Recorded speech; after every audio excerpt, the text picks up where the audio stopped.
کیفیات کو جمع کر لیجئے۔ پہلی کیفیت وہ یہ احساس کہ میرے رب نے کہیں مجھے چھوڑ تو نہیں دیا، یہ تشویش، یہ اضطراب کہ عشقست و ہزار بدگمانی۔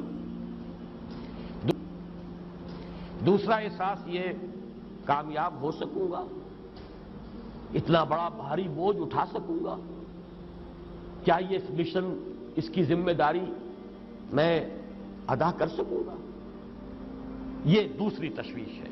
اور اس میں ہمت کا کچھ جواب دے جانا، جیسے کہ نیورستینیا کا لفظ میں نے استعمال کیا۔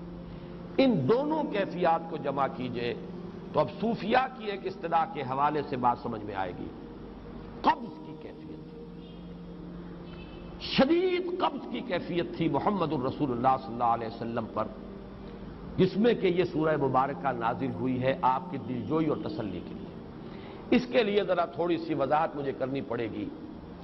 دیکھیے، انسانوں کی اکثریت تو ان پر مشتمل ہے جو بے حس ہوتے ہیں اور غبی ہوتے ہیں، جو ہو جائے ڈھیٹ انسان، کسی چیز کی کوئی خاص، بس اپنی فکر ہے، اپنے بطن اور فرج کے تقاضے ہیں، مال جمع کرنا ہے، اس سے آگے کوئی اور فکر نہیں، کوئی سوچ نہیں، کوئی احساسات نہیں۔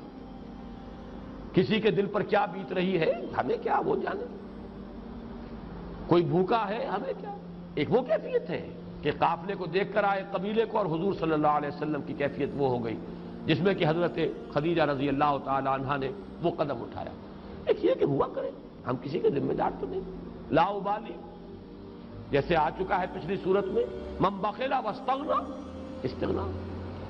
ان لوگوں کو چھوڑ دیجئے تو ایک اقلیت انسانوں کی ایسی ہوتی ہے جن کے لیے میں دو لفظ اب استعمال کر رہا ہوں، ذہین اور حساس۔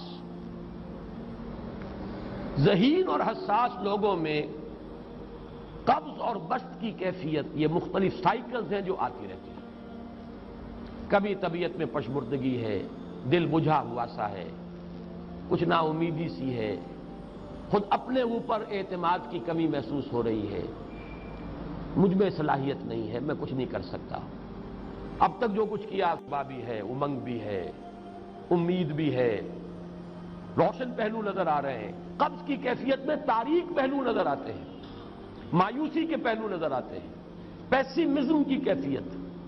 اور یہ جو بسط کی کیفیت ہے اس میں روشن پہلو، دیکھو یہ بھی تو ہے نا، آخر یہ بھی تو ہوا ہے، اور بھی ہو سکتا ہے، آخر اب تک میں نے یہ کام بھی تو کر لیا، آگے بھی مشکل آسان ہو سکتی ہے۔ یہ دو کیفیات ہیں قبض اور بسط کی، جن کو کہ صوفیاء کرام نے یہ اصطلاحات، یہ عنوان دیے، قبض اور بسط۔ جتنی انسان کے اندر حساسیت کی کیفیت زیادہ ہوگی، ذہانت زیادہ ہوگی، اتنا ہی یہ جو ویوز ہیں اس کی ایمپلیٹیوڈ زیادہ ہوتی ہے۔ کم ذہین انسان ہے، کم حساس ہے، آئیں گے تو صحیح ہے، لیکن یہ کہ وہ ویو جو ہے اس کا ایمپلیٹیوڈ جو ہے اس کے اندر اوپر اور نیچے کی کیفیت زیادہ نہیں ہوگی۔ لیکن جتنا یہ معاملہ بڑھتا ہے، یہ جو ویو ہے اس کے ایمپلیٹیوڈ بڑھتا چلا جاتا ہے۔ لیکن نارمل انسان کا معاملہ یہ ہے کہ یہ حدود کے اندر رہے، اسی کی ایک کیفیت جو ہے ایب نارمل جب ہو جاتا ہے، یہی ہے جو جدید ہماری جو سائیکولوجیکل میڈیسن ہے اس میں اسے مینیکس ڈپریسو سائیکوسس کہا جاتا ہے۔ مایوسی ہوئی تو اتنی ہوئی کہ جیسے کمر ٹوٹ کر رہ گئی، اور اسی ڈپریشن میں ہوتی ہیں خودکشیاں، خودکشی کر جاتا ہے ڈپریشن۔ کچھ روشن پہلو نظر ہی نہیں آ رہا، کوئی امید کا پہلو نظر ہی نہیں آ رہا، کوئی صورت نظر نہیں آتی، کوئی امید بر نہیں آتی، کس طرف جاؤں، کدھر دیکھوں، کسے آواز دوں، اے ہجوم نامرادی دل بہت گھبرائے ہیں۔ اور جب آدمی محسوس کرتا I can't face these realities، he commits suicide۔ یہ اور جب کیفیت ہوتی ہے انشراح کی تو آدمی خوب بھاگ رہا ہے، دوڑ رہا ہے، امنگ ہے، محنت ہے، دوڑ رہا ہے، امیدیں ہیں، اب ہر چیز کا روشن پہلو نظر آ رہا ہے۔ عجیب ہے یہ۔ اصل میں مجھے کچھ تجربہ بھی ہوا ہے، ہمارے خاندان میں بھی یہ مرض موجود رہا۔ میرے والد مرحوم کافی طویل عرصے اس مینیک ڈپریسو سائیکوسس کے مریض رہے۔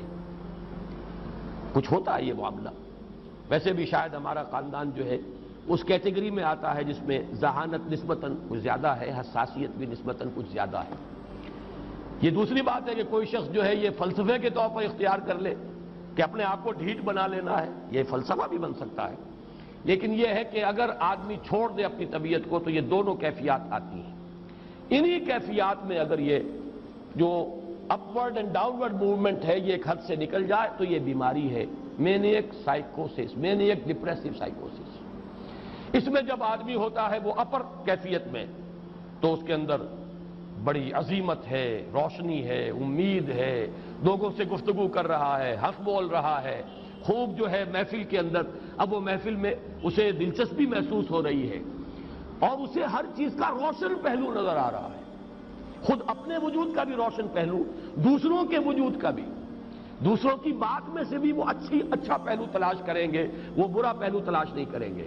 جب دوسری کیفیت ہے ڈپریشن کی، ہر ایک کی بات میں کوئی برائی نظر آئے گی، کوئی اس کی نیت کا فطور ہے، کوئی فساد ہے، کوئی یہ جو ہے بدنیتی کے ساتھ یہ بات کر رہا ہے، کوئی خیر کہیں ہے ہی نہیں، برائی ہی برائی ہے، مایوسی ہی مایوسی ہے، بدلی ہی بدلی ہے۔ یہ ہے در حقیقت وہ کیفیت، اس کو غالب نے بہترین انداز میں تعبیر کیا ہے۔ ذہین اور حساس انسانوں میں ان کی جو ترقی ہے وہ انہی مراحل سے ہو کر گزرتی ہے، اور ہر ڈپریشن کے بعد، ڈپریشن میں اس لفظ سینس میں استعمال نہیں کر رہا، یعنی بیماری کی حد تک پہنچنے والی ڈپریشن نہیں، صرف قبض کی حد تک پہنچنے والا معاملہ۔ ہر قبض کے بعد جب بست آتا ہے تو آگے ترقی ہوتی ہے، جس کو آپ کہتے ہیں بائی لیپس اینڈ باؤنڈس، آدمی جو ہے چھلانگ لگاتا ہے، گویا کہ ایک درجہ جو پہلے تھا اس سے آگے درجہ انسان کا جو ہے اس سے بلند تر پوزیشن پر انسان پہنچتا ہے۔ ہر قبض کے بعد جو نیا بست آتا ہے وہ ایک نئی کیفیت، نئی شان، نئی بلندی، نئی رفعت لے کر آتا ہے۔ اس کو غالب نے تعبیر کیا ہے بہت خوبصورت انداز میں، رکتی ہے میری طبع تو ہوتی ہے رواں اور، یعنی شاعر بھی کبھی ایسا وقت آتا ہے شعر جو ہے اس پر نازل ہی نہیں ہو رہا، شعر نہیں کہہ پا رہا، طبیعت میں رکاوٹ سی ہے، بندش سی ہو گئی ہے، کوئی کلام موضوع ہو ہی نہیں رہا، لیکن پھر جب یہ کیفیت جو ہے بدلتی ہے اور جب پھر بست کی کیفیت آتی ہے، رکتی ہے میری طبع تو ہوتی ہے رواں اور، پھر اس کے اندر ایک جولانی نئی ایک کیفیت جو ہے انشراح کی، وہ ایک بالکل نئی کیفیت، نئی شان کے ساتھ۔ یہ ہے وہ معاملہ جو ان آیات مبارکہ کے پس منظر میں ہے۔ اسی لیے اب میں آپ کو اس کا حوالہ دے رہا ہوں، تفسیر مظہری میں قاضی ثناء اللہ پانی پتی رحمۃ اللہ علیہ نے بہت عمدہ بات فرمائی ہے کہ حالت قبض اگر کسی شخص پر طاری ہو تو اس حال میں اکسیر کا درجہ رکھتی ہے یہ سورہ مبارکہ، اس لیے کہ یہ نازل ہوئی ہے محمد الرسول اللہ صلی اللہ علیہ وسلم پر اسی حالت قبض میں۔ وَالضُّحَىٰ وَاللَّيْلِ إِذَا سَجَىٰ مَا وَدَّعَكَ رَبُّكَ وَمَا قَلَىٰ وَلَلْآخِرَةُ خَيْرٌ لَكَ مِنَ الْأُولَىٰ وَلَسَوْفَ يُعْطِيكَ رَبُّكَ فَتَرْضَىٰ أَلَمْ يَجِدْكَ يَتِيمًا فَآوَىٰ وَوَجَدَكَ ضَالًّا فَهَدَىٰ وَوَجَدَكَ عَائِلًا